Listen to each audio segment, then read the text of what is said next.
ആര്യ നായകനായി മുരളി ഗോപി തിരക്കഥ എഴുതി GH കൃഷ്ണകുമാർ സംവിധാനം ചെയ്ത അനന്തങ്കാട് എന്ന ചിത്രത്തിന്റെ 3 ദിവസത്തെ world wide box office collection report ഇപ്പോൾ പുറത്തുവന്നിരിക്കുകയാണ്. ചിത്രം 3 ദിവസം കൊണ്ട് വേൾഡ് വൈഡ് 2,74,00,000 രൂപയാണ് നേടിയത്. കേരളത്തിൽ നിന്നും 1,18,00,000 രൂപയും തമിഴ്നാട്ടിൽ നിന്നും 95,00,000 രൂപയും കർണാടകത്തിൽ നിന്നും 5,50,000 രൂപയും റെസ്റ്റ് ഓഫ് ഇന്ത്യയിൽ നിന്നും 32,000 രൂപയുമാണ് ചിത്രം 3 ദിവസം കൊണ്ട് വേൾഡ് വൈഡ് നേടിയത്. ഒരു മിക്സർ ആയിട്ടുള്ള റെസ്പോൺസ് ആണ് ചിത്രത്തിന് തിയേറ്ററിൽ നിന്നും ലഭിച്ചുകൊണ്ടിരിക്കുന്നത്. ലാംഗ്വേജ് വൈസ് ടോട്ടൽ ഡൊമസ്റ്റിക്കിൽ നിന്നും ചിത്രം 3 ദിവസം കൊണ്ട് നേടിയത് മലയാളം ലാംഗ്വേജ് 1,26,00,000 രൂപയും തമിഴ് ലാംഗ്വേജ് 93,00,000 രൂപയുമാണ് ചിത്രം ലാംഗ്വേജ് വൈസ് ടോട്ടൽ ഡൊമസ്റ്റിക്കിൽ നിന്നും 3 ദിവസം കൊണ്ട് നേടിയത്.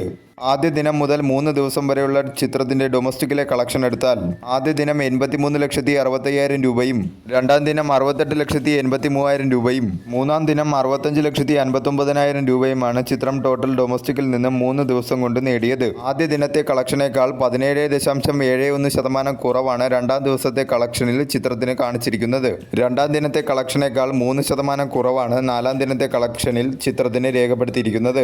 ശനിയാഴ്ച ദിവസമായ ഇന്നലെയും ചിത്രത്തിന്റെ ബോക്സ് ഓഫീസിൽ വലിയ രീതിയിലുള്ള കുറവാണ് കാണിച്ചിരിക്കുന്നത്.